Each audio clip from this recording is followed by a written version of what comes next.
Ever wonder how some of the most powerful people in history dealt with stress? And I'm not talking about, a rough day at work. I'm talking about the stress of running pretty much the entire known world. Well, we're going to dive into how one of the greatest Roman emperors did just that, using what was basically a secret weapon, his private journal. So let's get personal for a sec. What's your go-to move when you're having a really stressful day, right? Maybe you vent to a friend, or you go for a run. Maybe you just unplug from everything for a while. We all have our own ways of dealing with it.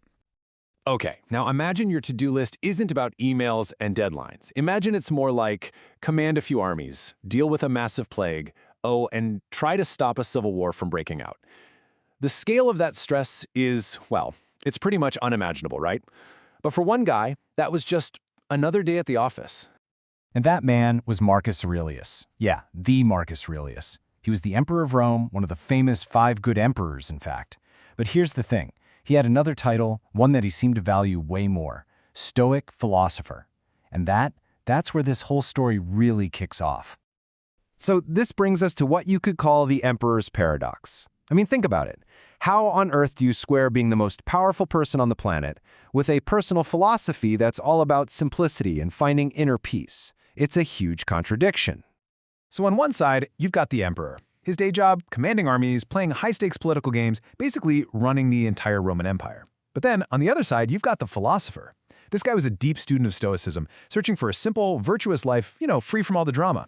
These two things, they just don't mix. They're practically polar opposites. And trust me, his time as emperor was anything but peaceful. This wasn't a guy just chilling in a palace thinking deep thoughts all day. No way. He was thrown right into the fire, like from day one.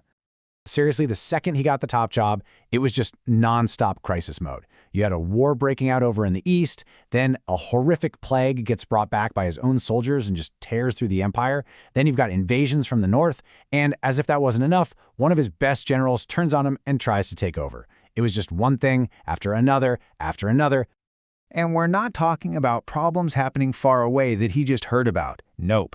The daily weight of it all was absolutely crushing. He was dealing with famine, the plague up close, constant political backstabbing. Get this, at one point, the empire was so broke he had to sell off his own family's jewels just to keep the lights on. I mean, the pressure was just relentless. So the big question is, how did he do it? How did he handle all of that? How did he manage to keep leading day in and day out without just completely breaking under all that incredible stress? Well, to face this world of total chaos, we're talking war, betrayal, the whole shebang, he didn't reach for more power. He didn't try to get more money. He turned inward. He had this secret weapon, something really personal and honestly, shockingly simple. It was a notebook. That's it. Just a simple notebook. Can you picture it?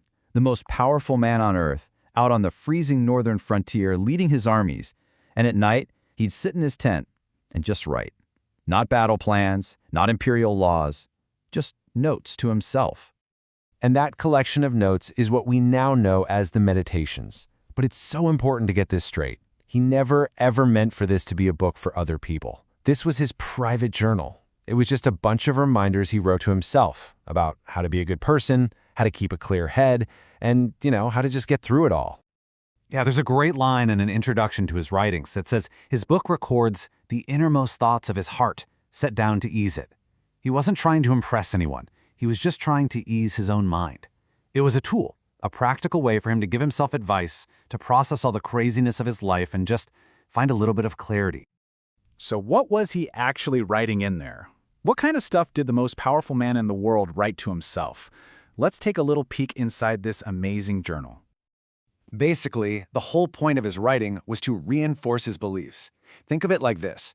He was reminding himself of his own rules right when it was the hardest to follow them. I mean, you're surrounded by absolute power, all the temptations that come with it, plus the horrors of war. He used this journal to coach himself, to keep his own head on straight. Take this quote, for example. This isn't some high-level abstract philosophy. This is a direct order to himself. He's basically telling himself, hey, Marcus, don't let all this power go to your head. Stay simple, be good, be sincere. It's this incredible private exercise in staying humble. Or how about this one? He's talking about the need to find a quiet place to retreat to, but he doesn't mean physically going somewhere. He means mentally. He knew that the only real escape was inside his own head. So for him, The act of writing was that retreat. It was his way of stepping back from all the noise, hitting the reset button on his perspective, and just renewing his spirit. And this quote, man, this one really sums up his entire worldview. Here's a guy who could have literally anything he wanted, right? And for him, happiness wasn't about winning battles or having more gold or more power. Nope. It was all about what was going on inside. Good inclinations, good desires, good actions. That's it. For him, that was the whole ballgame. Okay, so why are we talking about this? Why does a Roman emperor's diary from 2,000 years ago matter to any of us today? Well, because what he was doing, it's a timeless tool. It's a powerful technique for finding clarity and building resilience that works just as well now as it did then. In fact, you can break his whole method down into 4 really simple steps that anybody can use. Step 1, retire within yourself. Find that quiet mental space. Step 2, write it all down and be totally honest about it. No filter, you're not writing for anyone else. Step 3, use that writing to remind yourself of your core values, of who you really want to be. And step 4, use that whole process to refresh your mind so you can get back out there. And this, right here, is the biggest takeaway of all. Journaling, the way Marcus did it, isn't about keeping a record of your life for history. It's about clearing your head. It's a way to untangle all those messy thoughts. The whole practice is about creating a space between what happens to you and how you choose to respond. It's all about focusing on the one thing you can actually control, yourself. And he leaves us with this final, powerful reminder. It's maybe one of his most famous quotes. Remember this, that very little is needed to make a happy life. Just think about that. After all the chaos, the wars, the plagues, the betrayal, his final conclusion was that happiness is actually really simple. It's an inside job. It doesn't come from your circumstances. It comes from your own mind. So, I'll leave you with a question to think about. If you were to sit down tonight, just like Marcus in his tent, what's the one thought you need to write down for yourself? The one thing you need to remember to help you navigate your world tomorrow? What's your meditation?